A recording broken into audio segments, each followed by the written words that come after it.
Bryce Cunningham from Exeter is a happy and healthy 1-year-old. He's a playful little guy, and his mother Kristen and father Jason adore him. He's very giggly. Yeah, thank God.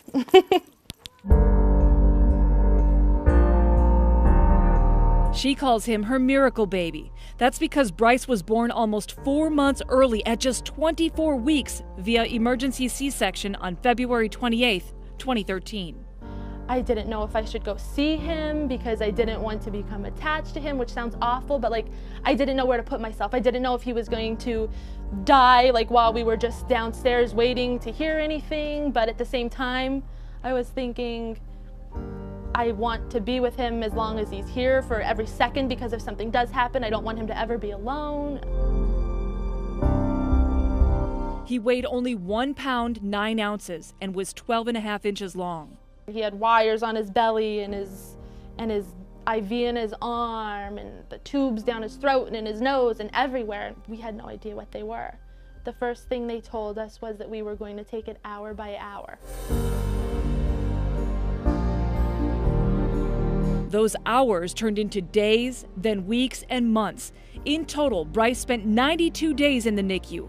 Aside from being so tiny and underdeveloped, his #1 complication was his lungs. He was put on a ventilator to help him breathe. And then they had to give him a surfactant, which is what the March of Dimes funded the research for. When they're trying to breathe, their lungs sometimes stick together, so the surfactant kind of moistens it a little bit and helps them breathe. He was given that like real soon after he was born, and that definitely saved his life.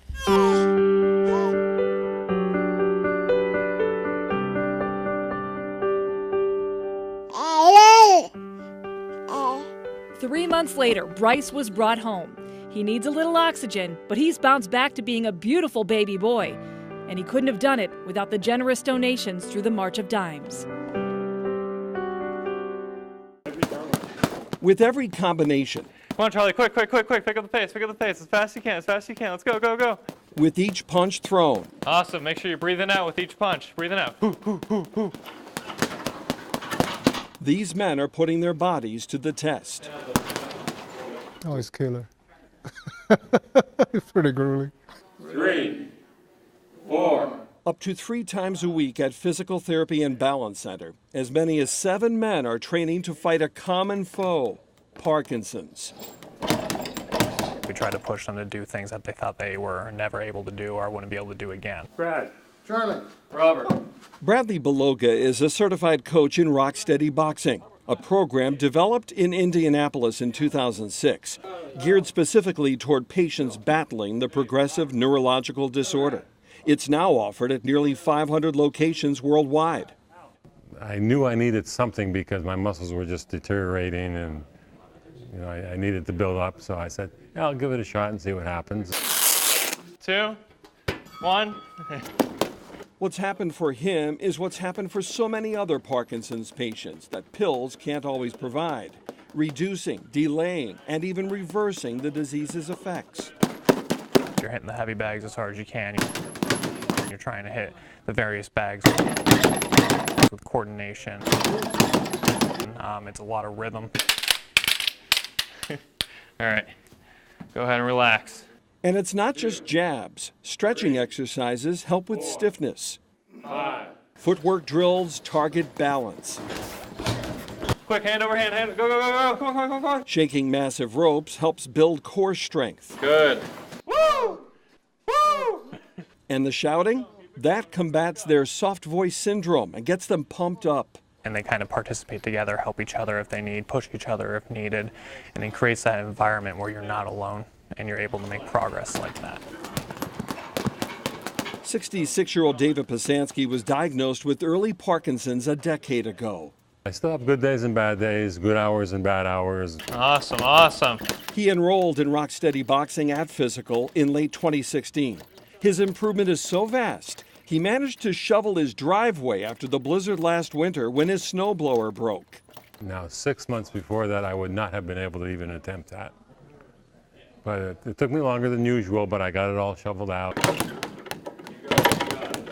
Before Rocksteady Boxing, 58-year-old Parkinson's patient Robert Gao struggled with the most basic of tasks. Well, you can get out of bed, you can button your shirts, you can tighten up your shoes, you walk into walls, you can stand stable, or you trip and fall most of the time. Barely a month into the program, he's still taking what he calls baby steps, but It helps you improve your lifestyle, to get back your life under control, get it back together. it's what helps keep them coming back week after week, taking a swing against a disease that leaves its victims feeling alone. You're making me feel confident, make you be able to talk about it rather than being caged in the corner and feel bad about yourself. I know I'm going to see these guys, I'm going to have fun with these guys, we're going to joke around, we're going to get some smiles out of this as well as some work. Take a break. In Hazel Township, Mark Hiller, Eyewitness News. This may look like any routine cardiovascular workout, but it's not just exercise happening in this building. It's home to what's called Ornish Lifestyle Medicine at Geisinger, Wyoming Valley, which does more than get heart patients' pulses racing.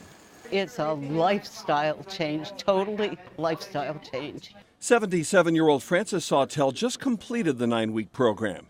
It has given me a whole lot more energy and enjoyment. Besides exercising, participants eliminate fatty foods by switching to plant-based meals. They also experience stress management techniques like yoga and participate in group support. It's going to be a big step for me to continue on with what I've learned. Frances and 5 fellow participants celebrated graduating the program by sharing their experiences. I was on about 7 different meds, and now I'm down to 1. I've lost over 25 pounds. There has been a sense of family that has developed. Going through the staff-guided program was emotional. Take your time, it's okay. They've been wonderful, just, very knowledgeable. Cardiologist Brian Martin is the program director. Powerful. Very powerful, yeah. And hopefully powerful to those that are going through a similar type process to see how powerful this program really can be. With the new lease on life, Frances expanded her flower garden and even put the heavy wooden borders in place herself. My focus is living now, and I'm really happy. Looking forward to the future.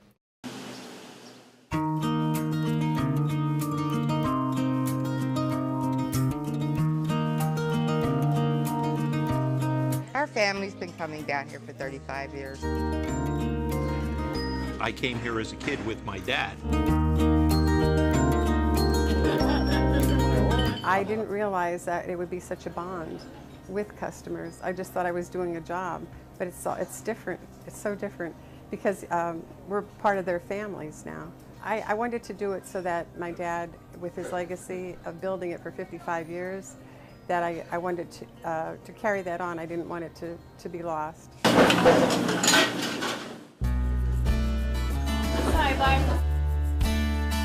Harry's has been in existence here for 73 years. It's a tradition in town. There's a couple of places in Shamokin that generational people remember, and Harry's is one of them.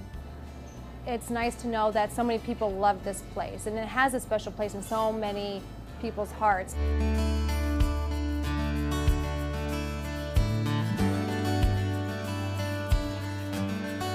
We usually are here every Friday, and this is our booth. We reserve this same booth every Friday. This is our favorite spot, and I've been coming here for 45 years. Shrimp scampi's done. Here's the onions. Well, I'll tell you what, you can't beat the food. The food is always wonderful. Kerstetter filet, buddy, right there. I don't know that I have one favorite meal. They're all pretty good.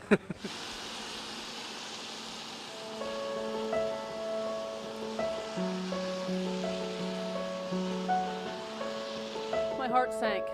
I was here standing at the bar when they were mentioning about it, and I was just in tears. I cried for 2 days. For 2 days. It broke my heart. It's been a wonderful experience. We hate to see them close. And when I saw that Harry's was closing, I just couldn't believe it. It's been a special spot. When you come in, it's like coming home. I can't believe there's only a few more days to come here. When we read about it, we went, uh-oh. So many people have come up to us and hugged us with tears in their eyes saying, what are we going to do? Where are you going to go? It was very humbling and heartwarming, and I never realized how much people appreciated us.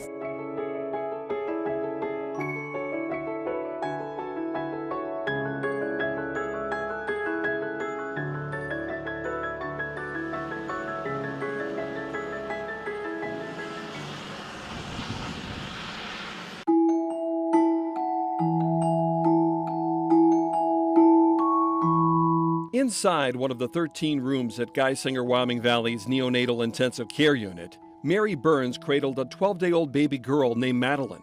The retired nurse is a volunteer in the hospital's NICU Cuddler program. I find a lot of joy in doing it, knowing that I can give them some comfort. Them are the nearly 50 premature infants Mary has helped cuddle in her nearly 2 years as a volunteer. Along the way, she's noticed something preemies do in her arms. How many times a baby smiles in their sleep? And that's something really, really very nice to see. Despite this baby being less than 2 weeks old, Mary feels a connection with the infant. When you talk to her, although she's very young, you feel as if she's focusing on you, and listening to what you're saying, or singing in some circumstances.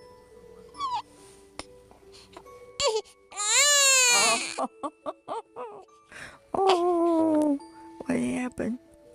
Geisinger, Wyoming Valley started the Cuddler program in 2003 for babies like Madeline to provide them a sense of safety and comfort while they're away from their mothers.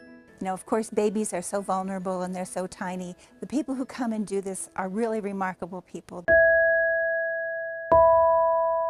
Mary is one of nearly 70 volunteer cuddlers who give the NICU nurses a much-needed helping hand. They just love them up for a couple hours at a time, and they could feed them, they change their diapers. It's a big help. Volunteer cuddlers, giving of their time and their hearts. And talk to them, and when I talk to them, I always wish them the best in their future. So I hope that they all have a good life.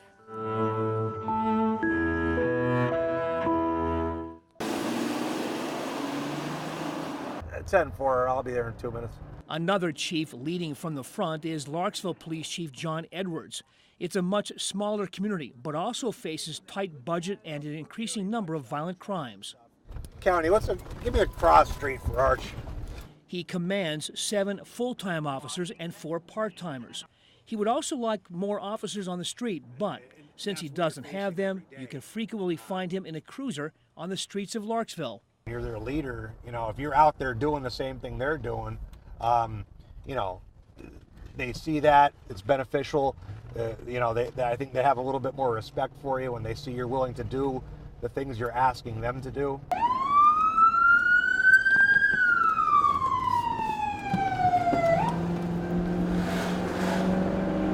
In this case, dealing with the worst possible scenario for an officer, a domestic argument.